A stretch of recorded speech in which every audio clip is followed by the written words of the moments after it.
நீங்க ஒரு அனாதை பிணத்தை எடுத்து அடக்கம் பண்ணீங்கன்னா உங்க குடும்பத்துக்குள்ள அந்த பிரேத தோஷம் உங்களை விட்டு போகும். அது சாதாரண தோஷம் இல்லை. அந்த மாந்தினாலதான் பல குடும்பங்கள் வீட்டுல நல்ல காரியம் நடக்கும். அவங்க இறக்கும் போது அவங்க நினைச்சுக்குவாங்களாம். என்ன நினைச்சுக்குவாங்கன்னா, அந்த 16 நாள் ஆனாதான் ஒரு வீட்டுல விளக்கேற்றணும், அந்த திதி கொடுக்கணும்னு சொல்லுவாங்க இல்லையா? இழந்த சக்தி எல்லாம் மீண்டும் யாருக்கெல்லாம் வேணுமோ அவங்க அந்த திண்ணூறு வாங்கி பூசுனா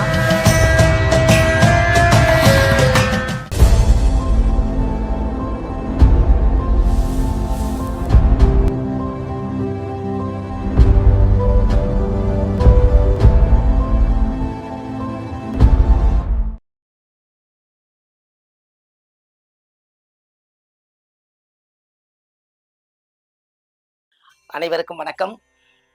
பாரம்பரிய திருவள்ளுவர் குல வம்சம் பிரசன்ன ஜோதிடர் சுப மாரிமுத்து திருப்பூர்லேருந்து இந்த பதிவு உங்களுக்காக. இன்றைக்கு வாராகி சேனலில் யூடியூப் சேனலில் உங்களை எல்லாம் சந்திப்பதில் எனக்கு மகிழ்ச்சியாக இருக்கிறது. இன்றைக்கு ஒரு அற்புதமான பதிவை இன்னைக்கு நீங்கள் சந்திக்க போகிறீங்க. இந்த யூடியூப் சேனலில் இதை கேட்கக்கூடியவங்க ஆத்துமா கேளுங்க. ஏன் அப்படின்னு கேட்டிங்கன்னா, இந்த உலகத்தில் சித்தர்களும் முனிவர்களும் ரிஷிமர்களும் யோகிகளும் எல்லாருமே எத்தனையோ ரகசியத்தை மறைச்சி வச்சுருக்காங்க. அதிலிருந்து ஒரு விஷயத்தை உங்களுக்கு கொடுக்கறது தான் இந்த பதிவு. இப்போது யாராலும் ஒரு ஜாதகத்தை நீங்கள் எடுத்து பார்த்தீங்கன்னா, நிறைய பேர்த்துக்கு கல்யாணம் ஆகலை, குழந்தை கிடைக்கல, கல்வியில் நான் எவ்வளவோ படித்து நான் முன்னுக்கு வரலான்னு நினைக்கிறேன், படித்தும் எனக்கு ஒரு நல்ல வேலை கிடைக்கல, கணவன் மனைவிக்குள்ள ஒற்றுமை இல்லை, எனக்குள்ள பூர்வீக சொத்து கிடைக்க மாட்டேங்குது, இப்படியெல்லாம் நோயிலிருந்து என்னால் விடுபட முடியல, இப்படியெல்லாம் ஒருத்தருக்கு ஒரு பிரச்சனை இருக்கும். இதுக்கு எல்லாமே ஒரு முக்கியமான ரகசியமான ஆதிகால பரிகாரத்தை இந்த பதிவில் உங்களுக்கு கொடுக்க போகிறேன். இதைய இடவிடாமல் முதல் நீங்கள் கேளுங்க. அப்போ தான் உங்கள் ஜாதகத்தில் நமக்கு என்ன பிரச்சனைங்கிறத நம்ம உணர முடியும். அதுக்கு ஒரு ஜாதக கட்டத்தை நீங்கள் எடுத்து பார்த்தீங்கன்னா, லக்கணத்தில் மாந்தி இருக்கும், லக்கணத்தில் மானு போட்டிருப்பாங்க. அதாவது லக்னம் இருக்கும், அதில் மான் இருக்கும், அதுக்கு பேர் மாந்தி தான்.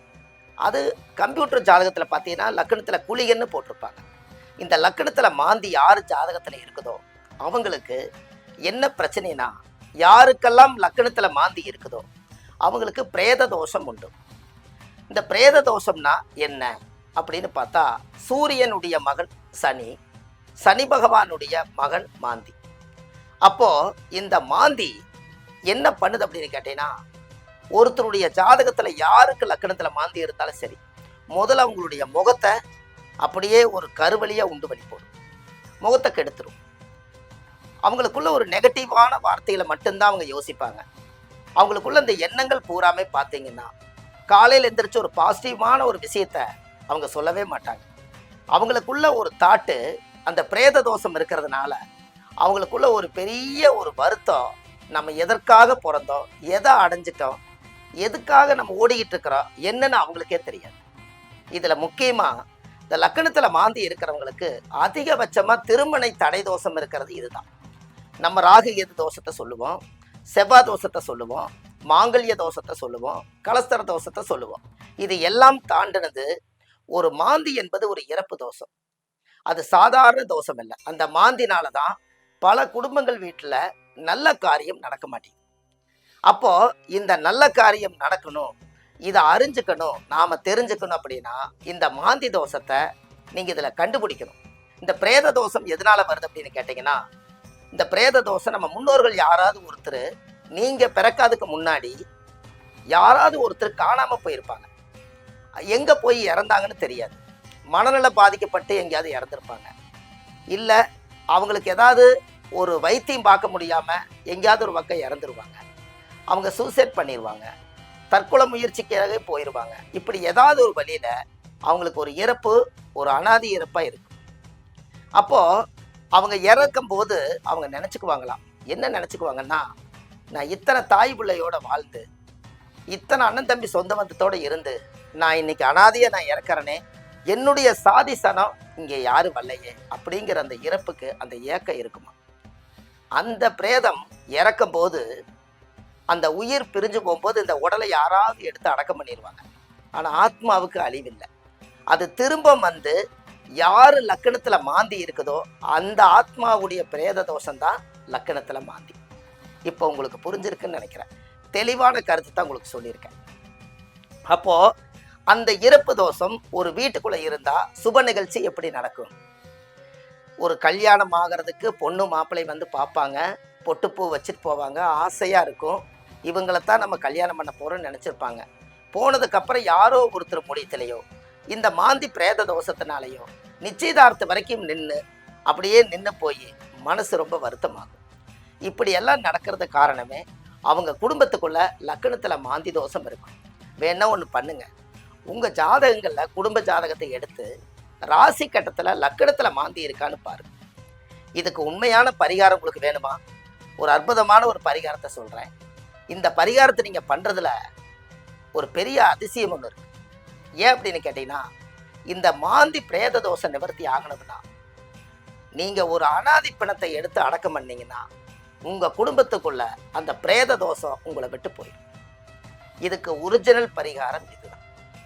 ஏன் அப்படின்னு கேட்டால், உங்கள் மூதாதிகள் யாரோ ஒருத்தர் இறந்துட்டாங்க, அதை யாரோ ஒருத்தர் எடுத்து அடக்கம் பண்ணி அந்த அடக்கம் பண்ணதுக்கு அப்புறம் அந்த உயிர்லேருந்து பிரிஞ்ச ஆத்மா தான் மாந்தி தோஷம்னா, அப்போ நம்ம குடும்பத்துக்குள்ளேயும் ஏதாவது ஒரு அனாதி பிணத்தை எடுத்து நாம எடுத்து கோடி கொள்ளியெல்லாம் போட்டு ஒரு ஈமகாரியம் செய்து ஒரு திதி நம்ம குடும்பத்தில் ஒரு பெரியவங்க இறந்து போனால் என்னவோ அதை நீங்கள் செஞ்சுட்டு வந்தீங்கன்னா உங்களுக்கு அந்த தோஷம் விலகும் அல்ல. அதுக்கு தான் லக்கணத்தில் யாருக்கு மாந்தி இருந்தாலும் ஒரு அனாதி பிணத்தை எடுத்து அடக்கம் பண்ணீங்கன்னா ஒரு அஸ்வமேத யாகம் நடத்துறதுக்கு சமம். அஸ்வமேத யாகம்னா அந்த காலத்தில் ராஜாக்கள் முன்னோர்கள் தான் பண்ணுவாங்க. சிங்கம், யானை, இந்த மாதிரி எல்லாம் முக்கியமானவங்களை வச்சு தான் அன்னைக்கு அஸ்வமேத யாகம் உலக மக்கள் நலனுக்காக பண்ணுவாங்க. அப்பேற்பட்ட யாகத்துக்கு ஒரு அனாதி பாடி எடுத்து அடக்கம் பண்ணுறது அவ்வளோ ஒரு சிறப்பு. இப்போ என்னால் போக முடியலைங்க, என்னால் அனாதி பணத்தை எடுத்து அடக்கம் பண்ண முடியல, நான் எப்படி அதெல்லாம் செய்ய முடியும் அப்படின்னா சாதாரண விஷயம் இல்லைங்க. அனாதி பணத்தை அடக்கம் பண்ணணும்னா அரசு மரியாதை வேணும், அங்கே அடக்கம் பண்ணுற இடத்துல ஒரு போலீஸ் இருக்கணும், லெட்டர் இருக்கணும், உண்மையாலுமே அவங்க அப்பா அம்மா இல்லாதவங்களாக இருந்து அவங்க அரசு மரியாதையோடு போய் செய்கிறதுக்கு பேர் தான் அனாதி பணம். இப்போ இதெல்லாம் எனக்கு கிடைக்காதுங்க அப்படின்னு சொன்னால் நீங்கள் என்ன பண்ணுறீங்கன்னா, மின்மயானத்துக்கு யதார்த்தமாக நீங்கள் போகிற இளவுக்கு மாதிரி நீங்கள் போங்க, ஒரு கோடி போடுங்கன்னு சொல்லுவாங்க, நீங்கள் ஒரு கோடி துணி போட்டுருங்க, ஒரு ரோஜாப்பூ மாலை வாங்கி அந்த பிரேதத்து மேலே போட்டு ஒரு 3 முறை சுற்றி அவங்க காலை தொட்டு கும்பிட்டுவாங்க. அப்போவே உங்களுக்கு பிரேத தோசை விலகி இந்த ஆத்மா அக்னியில் எரியனுக்கு முன்னாடி உங்களை வாழ்த்திட்டு போகும். அதுவும் பிரேத தோசை நிவர்த்தியாகும். இது உங்களுக்கு 10 பேர்த்துக்கு முன்னாடியே நீங்கள் செய்யலாம், உங்களுக்கு பயம் இல்லை. இது தாராளமாக செய்யுங்க. எப்படி இருந்தாலும் அவங்க யாருன்னே தெரியாதவங்க, உங்களுக்கு தெரியாதவங்க தானே, அதனால இதை செய்யலாம். சரி, இதெல்லாம் செஞ்சு முடிச்சுட்டு உங்கள் ஜாதகத்தில் அந்த 16 நாள் ஆனால் தான் ஒரு வீட்டில் விளக்கேற்றணும், அந்த திதி கொடுக்கணும்னு சொல்லுவாங்க இல்லையா? அதனால் நீங்கள் அந்த பிரேதத்துக்கு மாலை சாத்தினதுக்கப்புறம் இந்த கோடி துணி போட்டதுக்கப்புறம் உங்களுக்கு தீட்டு தானே. அந்த காலத்தில் கொல்லி வைத்தோர், புடமுடைத்தோர், புலிமேட்டுக்கு மண்ணு தள்ளினோர், வாக்கரிசி போட்டோர், இறை எடுத்தோர், மொட்டை எடுத்தோர் அனைவருக்கு தீட்டு. அப்படி இருக்கும்போது நாம் அந்த பிரேதத்துக்கு ஏதோ பூர்வ ஜென்ம பந்தம் இருப்பதனால அதுக்கு நம்ம ஒரு தொடர்பில் இருக்கிறோம். அப்போ நம்ம என்ன பண்ணணும்னா 16 நாள் வரைக்கும் குழந்தை பிறந்த வீடு, வயசுக்கு வந்த வீடு, இறப்பு வீட்டுக்கு போகாமல் நீங்கள் 16 நாள் கிளம்பிச்சு ஏதாவது ஆறு, குளம், ஏரி, கடல் பக்கத்தில் ஒரு பிராமணரை வச்சு தர்ம பிண்டம்னு அந்த அனாதி பிணத்துக்கு நீங்கள் ஒரு திதி கொடுத்துருங்க. தர்ம பிண்டம். ஏன் தர்ம பிண்டம்னா, உங்களுக்கு தர்ம சிந்தனை வந்ததுனால யாருன்னே தெரியாமல் இருக்கிறதுனால தர்ம பிண்டம்னு சொல்லி பிராமணர்கிட்ட சொன்னீங்கன்னா, சரி யாருன்னே தெரியாதவருக்கு சிவபெருமான் கிட்ட ஒரு மோட்சத்தை வாங்கி இவர் கொடுத்துருவார். அந்த பிரேதமும் மோட்சம் அடைஞ்சிடும், உங்கள் வாழ்க்கையிலேயும் ஒரு நல்லது நடக்க ஆரம்பிச்சிடும். அதுக்கப்புறம் பாருங்கள், உங்கள் முகத்தை நீங்களே போட்டோ எடுத்து வச்சுக்கோங்க. அந்த பிரேதத்துக்கு மாலை போட்டதுக்கப்புறம் 48 நாளுக்கு அப்புறம் உங்கள் ஃபோட்டோவை நீங்களே எடுத்து பாருங்கள்.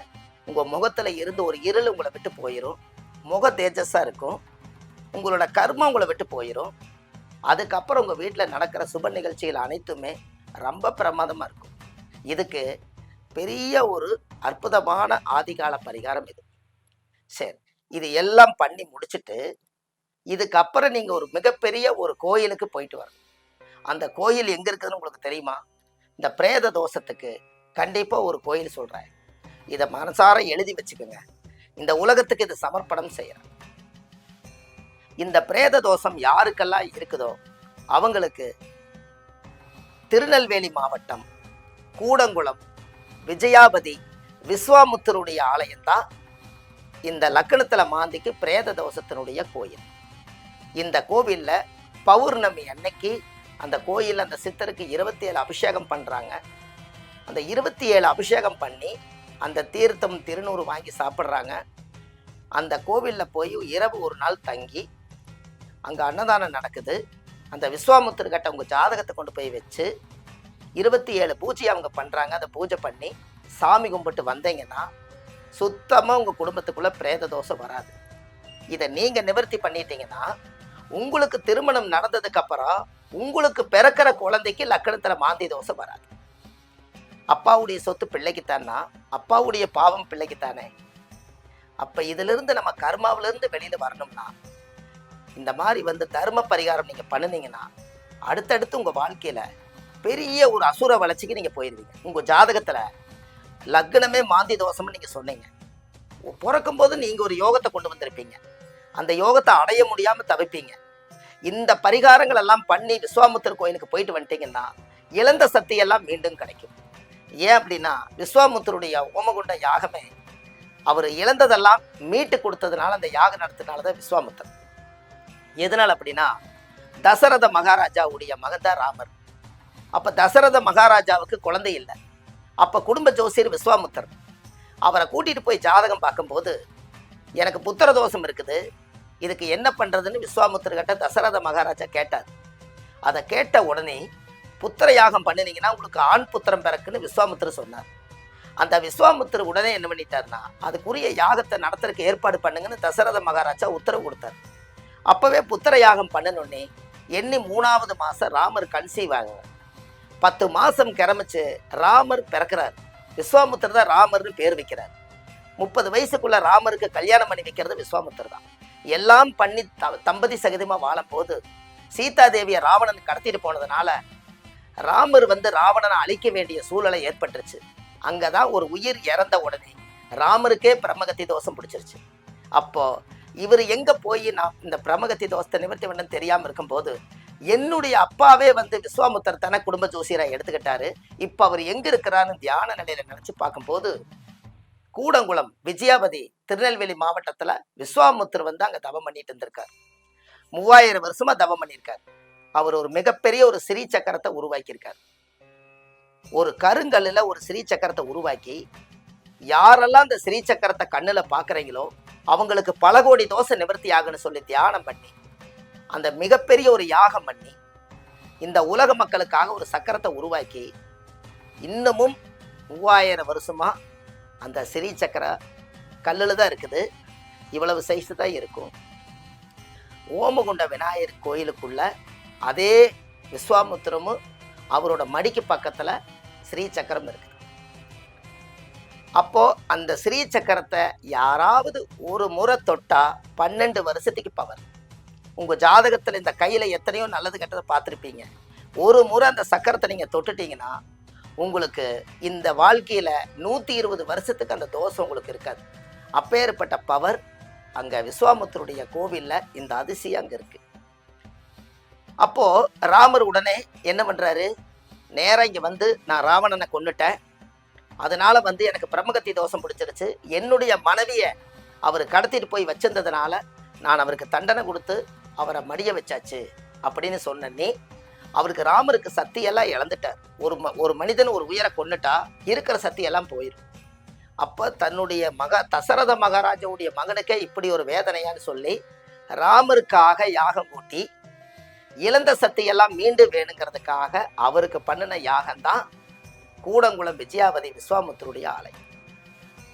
இப்பேற்பட்ட ஆலயத்தில் நவக்கலச பூஜை விஸ்வாமுத்தர் வச்சு அதில் பாராயணம் பண்ணி ஹோமம் வளர்த்தி பூஜை பண்ணி அந்த பவரான புனித நீர் எடுத்து ராமர் தலையில் கொண்டு போய் ஊற்றுனதுக்கு அப்புறம்தான் ராமருக்கு பிரம்மகத்தி தோஷம் நிவர்த்தியாச்சு. அப்போ இந்த ரகசியம் எத்தனை பேர்த்துக்கு தெரியும்னு தெரியல. இன்னைக்கு நம்ம ஆதிகால பரிகார நூலில் இதை நான் எழுதியிருக்கேன். இந்த புத்தகம் இதில் விஸ்வாமுத்திரை பற்றியும் எழுதியிருக்கேன். ஒரு பரிகாரம் 1736 பரிகாரம் இந்த உலகத்துக்காக அடியன் சுபம் மாரிமுத்து என்னுடைய சக்திக்கு இதைய ஒரு 5 கிலோவில் நம்ம எழுதியிருக்கோம். நான் ஒரு 1400 பாடி அடக்கம் பண்ணியிருக்கேன் லைவா. ஒரு அனாதை பணத்தை 30 வருஷத்துக்குள்ள அரசு மரியாதையோட ஒரு 1400 பாடிக்கு மேலே இப்போ போயிருச்சு. மாதம் 30 பாடி 40 பாடி அடக்கம் பண்ணுவேன். அந்த பாடி அடக்கம் பண்ணுறதுனால அதில் கிடைக்கிற புண்ணியம் அடுத்த தலைமுறைக்கு நம்ம சேர்த்து வைக்கணுங்கிறதுக்காகத்தான் இந்த ஆதிகால பரிகாரத்தில் ஒரு டைட்டில் உங்களுக்கு கொடுத்துருப்பேன். வாழ்வது ஒரு முறை, வாழ்த்தட்டும் தலைமுறை. நமக்கப்புறம் இந்த புத்தகம் வாழும் 1000 வருஷம். அதுக்கு இப்போவே நான் ஃபுல்ஃபில் பண்ணியிருக்கேன். அப்போ என்ன காரணம் அப்படின்னா, இதில் விஸ்வாமுத்திரை பற்றி உலகத்துக்கு எழுதியிருக்கேன். நமக்கப்புறம் இந்த புத்தகத்திலையாவது ஒன்று வாங்கி படிக்கும்போது இப்படி ஒரு சரித்திர வரலாறு அந்த புத்தகத்தில் இருக்குதுன்னு இது நீங்களும் வாங்கி படிக்கலாம். இது கொரியர் மூலிமா எல்லாத்துக்கும் அனுப்புகிறாங்க. நீங்கள் கீழே நம்பர் போடுவாங்க. அந்த நம்பரை கூப்பிட்டு சொன்னீங்கன்னா அது உங்களுக்கு இந்த புத்தகம் உங்களுக்கு கிடைச்சா வாழ்க்கையில் ஒரு பொக்கிஷம் தான். அப்போ விஸ்வாமுத்திரை கோயிலில் அந்த இரவு பௌர்ணமி அன்னைக்கு நீங்கள் அங்கே தங்கி அங்கே 27 அபிஷேகம் பண்ண தீர்த்தத்தை உங்கள் தலையில் தெளிச்சுட்டு அவர் மேலே ஒரு 5 கிலோ 10 கிலோ திருநூறு எடுத்து அது மேலே கொட்டுறாங்க. அதை கொட்டி அதை சாமி மேலே வலிச்சு முன்னாடி வச்சுருவாங்க. அன்னைக்கு மட்டும் இழந்த சக்தியெல்லாம் மீண்டும் யாருக்கெல்லாம் வேணுமோ அவங்க அந்த திருநூறு வாங்கி பூசுனா உங்களுக்கு அன்னைக்கே சக்தி கிடச்சிடும். இன்றைக்கி விஸ்வாமுத்திரை கோயிலுக்கு இன்றைக்கி 5000 பேர்த்துக்கு மேலே போயிருக்காங்க. இந்த பதிவுகளை கேட்டு 5000 பேர்த்தில் ஒரு 2000 பேர்த்துக்காவது லக்கணத்தில் மாந்தி தோஷம் இருந்துக்காட்டு தான் அந்த பதிவை கேட்டு போயிருக்காங்க. அவங்களுக்கெல்லாம் இன்னைக்கு கல்யாணம் நடக்க போகுது. அந்த விஸ்வாமுத்திரை ஆசீர்வாதம் பண்ண போறாரு. அப்போ நீங்களும் வீட்டில் இருக்காம இது முழு முயற்சி எடுத்து வாழ்க்கையில் ஒரு முறை பௌர்ணமி அன்னைக்கு லக்கணத்தில் மாந்தி தோஷம் இருக்கிறவங்க கண்டிப்பாக போயிட்டு வாங்க.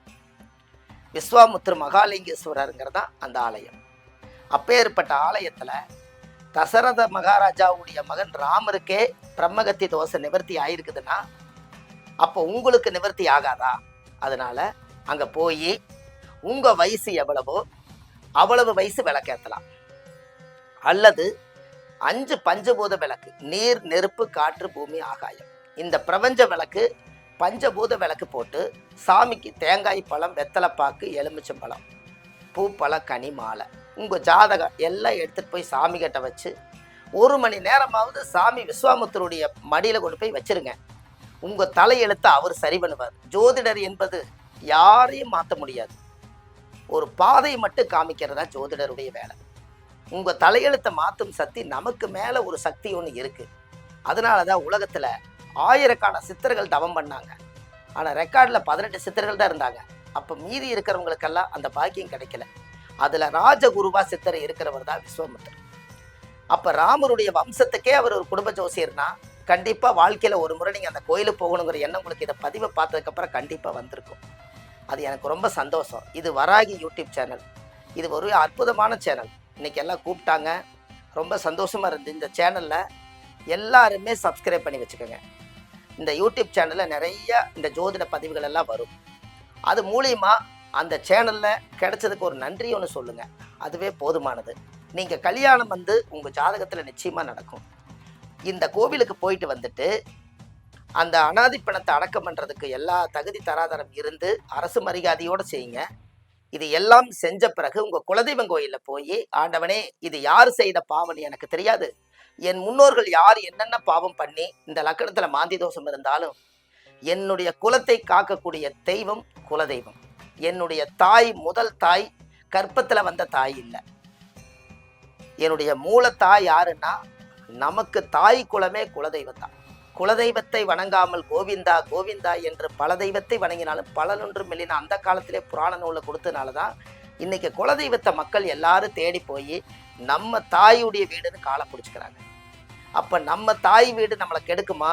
நம்ம பெத்த தாய் நமக்கு சோறு போடுமா, பட்னி போட்டுருமா? அதுக்கு பேர் தான் தாய் வீட்டு குலதெய்வம். தந்தை வீட்டு குலதெய்வம் எல்லாமே நம் குலதெய்வம் தான். அந்த கோவிலில் போய் உங்கள் ஜாதகத்தை வச்சு அர்ச்சனை பண்ணிட்டு வாங்க. உங்களுக்கு பிரச்சனை இல்லைன்னா கடவுளுக்கே அர்ச்சனை இல்லை. அப்போ அந்த அளவுக்கு உங்கள் தோஷத்தை நிவர்த்தி பண்ணக்கூடியதான் விஸ்வாமுத்தருடைய ஆலை. இந்த நீங்கள் பதிவு கேட்டதில் உங்கள் ஜாதகத்தை எடுத்துகிட்டு போய் கரெக்டாக கொண்டு போய் அங்கே வச்சுட்டு வாங்க. அது ரொம்ப நல்ல விசேஷமாக இருக்கும். அதுக்கு அடுத்தபடியாக நீங்கள் விஸ்வாமித்திரர் கோயில் போயிட்டு வந்துட்டு நீங்கள் வாழ்க்கையில் ஒரு முறையாவது பெற்ற தாய் தந்தைக்கு ஒரு பாத பூஜை ஒன்று பண்ணுங்க.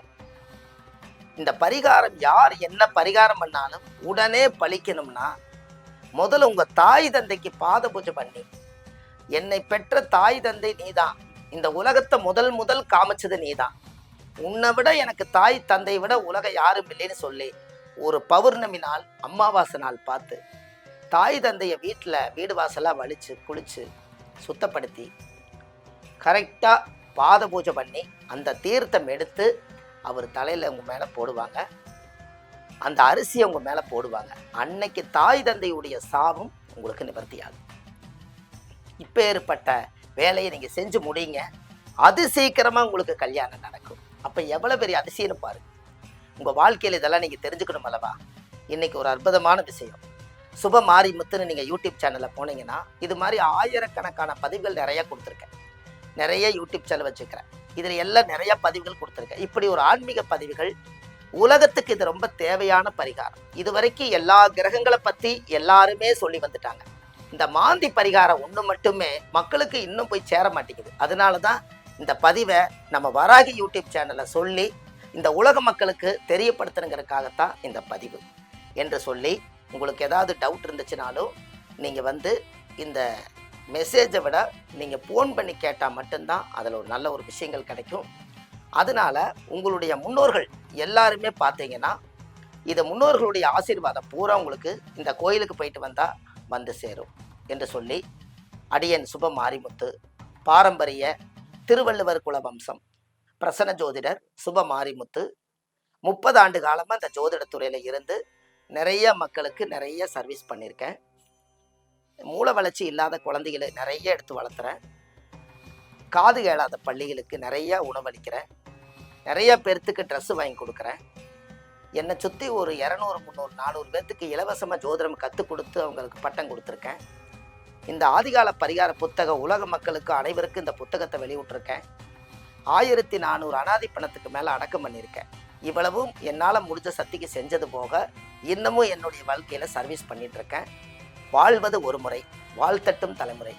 அப்போது இந்த யூடியூப் சேனலை பார்த்து கொண்டிருக்கக்கூடியவங்களுக்கு நீங்கள் நேரில் சந்திக்கணும், நேரில் பார்த்து ஜாதகம் பார்த்து நிறைய விஷயத்தை நேர்லேயே நீங்கள் தெரிஞ்சுக்கணும்னு நினைப்பீங்க. ஏன்னா லக்கணத்தில் மாந்திக்கே இவ்வளோ கருத்து கிடைக்குதுன்னா இன்னும் உங்கள் ஜாதக கட்டத்தில் 9 கிரகங்களும் அது எப்படி இருக்கும், 9 கிரகங்களுடைய தாக்கம் நம்ம ஜாதகத்தில் எப்படி இருக்குது, உங்களுக்கு என்ன திசை இப்போ நடந்துட்டு இருக்குது, அந்த திசையிலிருந்து பிரிஞ்சு வரக்கூடிய புத்தி இப்போ எப்படி போயிட்டுருக்குது, புத்தியிலிருந்து பிரிஞ்சு வரக்கூடியது அந்தரம் எப்படி போயிட்டுருக்குது, இப்போ தசா புத்தி அந்தரமெல்லாம் கணிச்சு உங்கள் சூட்சமத்தை எல்லாம் கண்டுபிடிச்சி நேரடியாக நீங்கள் ஜாதகம் பார்க்கணும் அப்படின்னு சொன்னால் நம்ம திருப்பூரில் பூலுபவட்டி சிக்னல் அந்த இடத்துல நம்ம ஜாதகம் பார்க்குறோம்.